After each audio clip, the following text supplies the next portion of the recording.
টাবু, যাকে বলা হয় বলিউডের শক্তিশালী অভিনেত্রী, ২০০৬ সালে দ্য নেমশেক সিনেমায় অভিনয়ের মধ্য দিয়ে হলিউডে অভিষেক হয় তার।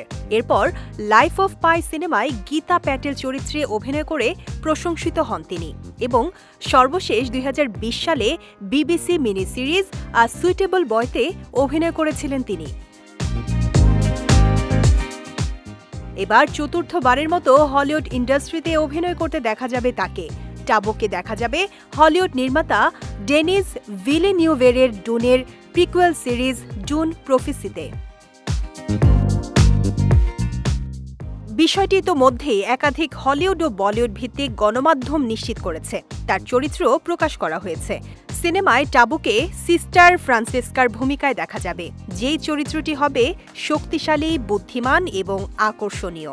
মানে এবারের কাজটি টাবুর জন্য হলিউড ইন্ডাস্ট্রিতে স্মরণীয় হয়ে থাকবে, এমনটাই ধারণা করা হচ্ছে।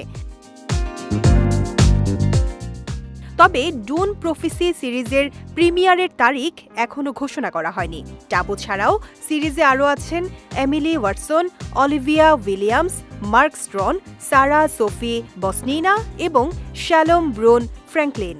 এটি ডিজিটাল প্ল্যাটফর্ম ম্যাক্সে মুক্তি দেওয়া হবে।